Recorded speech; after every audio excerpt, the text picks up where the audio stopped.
नमस्कार, मैं श्वेता आपका के लाइव न्यूज में स्वागत करती हूं। तो चलिए शुरुआत करते हैं आज की बड़ी और प्रमुख खबर से। डीएम व एसपी द्वारा संयुक्त रूप से जिला चिकित्सालय में विश्व रक्तदाता दिवस 2024 का फीता काटकर किया गया शुभारंभ। आपको बता दें कि जिला अधिकारी महेंद्र सिंह तंवर व पुलिस अधीक्षक सत्यजीत गुप्ता द्वारा संयुक्त रूप से जिला चिकित्सालय में एमसीएच विंग में आयोजित कार्यक्रम विश्व रक्तदाता दिवस 2024 का चिकित्सा अधिकारी की उपस्थिति में फीता काटकर शुभारंभ किया गया।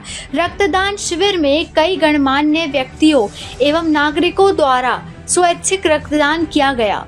इस दौरान लोगों को यह संदेश दिया गया कि रक्तदान करना जन कल्याण का काम है। हमारे रक्तदान से किसी का अमूल्य जीवन बच सकता है। 2024 में विश्व रक्तदाता दिवस का विषय है दान का जश्न मनाने के 20 साल। धन्यवाद रक्तदाताओं। Celebrating 20 years of giving, thank you blood donors slogan के साथ ही रक्तदान के महत्व के बारे में जागरूकता बढ़ाने व स्वैच्छिक रक्तदान के लिए लोगों को समय समय पर रक्तदान करने एवं रक्तदान के प्रति जागरूक करने की अपील की गई। इसमें बहुत ही कठिनाई से आदमी गुजरता है, पता नहीं कहाँ वो ढूंढता है कि कोई एक यूनिट मिल जाए उसको ब्लड का, और ये कठिनाई तब और बढ़ जाती है जब ब्लड का यूनिट बहुत ही रेयर हो। तो मेरा एक खुद का मानना है कि जितने भी हमारे यहाँ पे इस सभा कक्ष में सभी लोग बैठे हैं, सभी लोगों ने काफ़ी बड़ा एक योगदान दिया है रक्तदान में। मैं यही आप सभी से अपेक्षा करता हूँ, और आप जो कि स्वयं एक प्रेरणादायक स्रोत है, आपके माध्यम से जितने भी आप लोगों ने ब्लड का कॉन्ट्रीब्यूशन कराया है या स्वयं किया है, ये खुद में एक प्रेरणा का स्रोत है। और मैं चाहूँगा कि जो आपकी जो ऊर्जा है, आपकी जो एनर्जी है, ऐसे ही बनी रहे। और जो हमारा रक्तदान जो पिछले यहाँ पे आपने बताया 2010 से हमारा ये ब्लड बैंक चल रहा है, ये निरंतर ऐसा चलता रहे।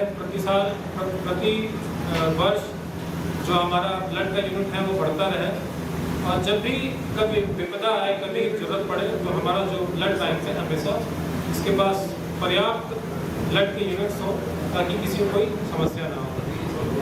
इसी के साथ मैं अपने शब्दों को विराम देता हूँ। धन्यवाद। और आज के इस कार्यक्रम के जो महत्वपूर्ण आकर्षण है वो आप लोग हैं। आप सभी का मैं यहाँ पे हार्दिक स्वागत करता हूँ, अभिनंदन करता हूँ। मैं 2-3 बातें आपके सामने शेयर करना चाहूँगा। एक तो आप सबको बधाई। मैं स्वयं एक एनएसएस वॉलंटियर रहा हूँ कॉलेज टाइम से, तो हम लोगों ने भी, मुझे जहाँ तक याद है 7 बार मैंने ब्लड डोनेट किया अभी तक। लेकिन आप लोगों की जो संख्या सुन के मुझे और मोटिवेशन आ रहा है कि मुझे लगता है कि हमें और इस संख्या को बढ़ाना चाहिए, क्योंकि 30 बार आप लोगों ने ब्लड डोनेट किया, इसके लिए आपको बहुत बहुत बधाई। दूसरी बात, मैं भी सीएमएस साहब से बात कर रहा था कि किसी भी ब्लड बैंक या हॉस्पिटल में मुख्य रूप से 3 चीजों की जरूरत पड़ती है। एक ब्लड की, एक आप लोगों ने सुना होगा कि प्लेटलेट्स की जरूरत पड़ती है, और एक आप लोगों ने सुना होगा प्लाज्मा की जरूरत पड़ती है। तो हमारे जनपद में ब्लड बैंक है, और मुझे जो जानकारी मिली है लगभग 58 यूनिट अभी अवेलेबल है, और आज जो कल टारगेट रखा है वो 40 के आसपास का टारगेट आप लोगों ने शायद रखा है। तो ब्लड बैंक तो ठीक है, लेकिन प्लेटलेट्स के लिए जब कुछ दिन पहले मुझे याद है कि एक छोटा बच्चा था जिसके लिए मैंने सीएमओ साहब को फोन किया था, तो पता लगा कि प्लेटलेट्स के लिए यहाँ पे भी व्यवस्था नहीं, तो उसको हमें गोरखपुर रेफर करना पड़ा था। संभवतः वो यहीं पे इसी शहर में सलून चला था एक लड़का, उसके छोटे बच्चे की तबीयत खराब थी, तो उसका फोन मेरे पास आया था। तो प्लेटलेट्स जब हमारे पास नहीं था तो उसको हमने पीआरडी गोरखपुर के लिए रेफर कराया है। दूसरा, प्लाज्मा की भी आवश्यकता पड़ती है, तो अभी सीएमएस साहब ने मुझे ब्रीफ किया है, और मुझे ये बताते हुए आप लोगों को खुशी हो रही है कि बहुत ही जल्द हमारे जनपद में भी प्लेटलेट्स और प्लाज्मा दोनों की व्यवस्था हमारे यहाँ पे होने जा रही है। और इसकी जो अभी वर्तमान स्थिति है वो ये है कि इंफ्रास्ट्रक्चर ट्रेनिंग से संबंधित सारे काम पूरे करा दिए गए हैं। एक लाइसेंस जो गवर्नमेंट ऑफ इंडिया से जारी होना है, वो संभवतः सीएमएस साहब के जो है कुछ मित्र भी हैं जो भारत सरकार में है, वो उनसे संपर्क में है, और 1 सप्ताह या 10 दिन के अंतराल में ही हमको लाइसेंस भी मिलने जा रहा है। तो ये अब समस्या हमारे जनपद में प्लेटलेट्स और प्लाज्मा की भी जो है वो खत्म हो जाएगी, उनका ट्रीटमेंट भी यहीं पे हम लोग करा पाएंगे। तो ये बताते हुए मुझे आपको शेयर करके बड़ी खुशी भी हो रही है और हम लोग इस पर आगे काम भी करेंगे।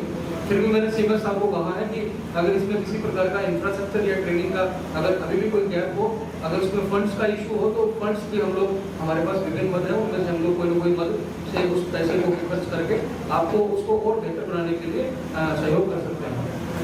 दूसरी बात जो मैंने महसूस की है ब्लड डोनेशन में, कई बार यहाँ इस जनपद की तो बात तो नहीं कहूँगा मैं, लेकिन मैंने महसूस किया कई जगह पे, खासकर कोविड के टाइम पे मुझे याद है कि किसी ने मुझे फोन किया था जब मैं गाजियाबाद में पहुंचा था, तो उनको ब्लड की जरूरत थी, तो उनको ब्लड बैंक से ब्लड नहीं मिला और उन्होंने ये स्टेटमेंट दिया था कि साहब मैंने अपने जीवन काल में इतनी बार ब्लड डोनेट किया और देखिए कि जब मुझे जरूरत है, मेरे परिवार को जरूरत है, तो हमको ही ब्लड जो है मिलने में समस्या आ रही है, कठिनाई हो रही है।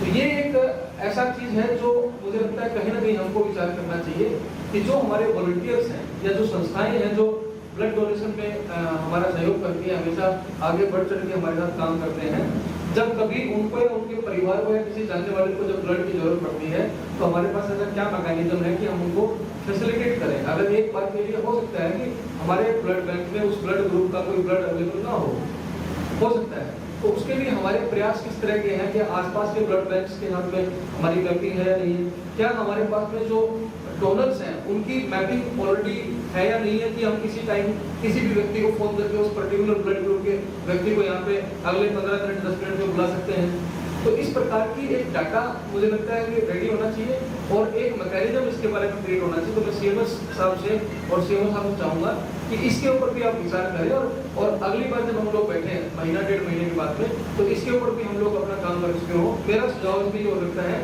कि हम इसमें स्मार्ट आईडीज क्रिएट कर सकते हैं। आजकल RFID युक्त जो है ID कार्ड बनते हैं, जितने भी हमारे इंडिविजुअल डोनर्स हैं उनको हम एक ID कार्ड इशू कर दें और जो हमारे संस्थाएं जुड़ी हुई हैं, जैसे अभी रोटरी क्लब है या अमर उजाला है या इन लोगों ने जो अभी सर्टिफिकेट जिनको मिले हैं, एक संस्था का जो है अलग कलर का एक ID कार्ड हो और वो ID कार्ड जो RFID युक्त हो उसको स्कैन करें तो उसकी इन्फॉर्मेशन सारी हमारे पास अवेलेबल हो।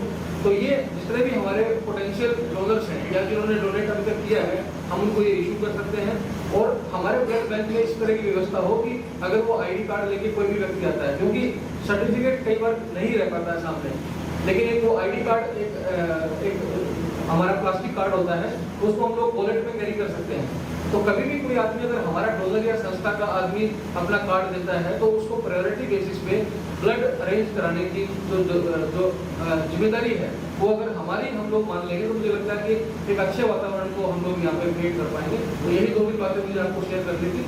मैं पुनः एक बार आप सबको बधाई देता हूँ और धन्यवाद देता हूँ पूरे आप सभी का कि आप लोगों ने इस पुण्य काम में अपनी जिम्मेदारी को निभाया। धन्यवाद। खबरों में अब तक के लिए बस इतना ही, फिर होगी आपसे मुलाकात ऐसी किसी बड़ी और खास खबर के साथ। तब तक के लिए नमस्कार और देखते रहिए के लाइव न्यूज।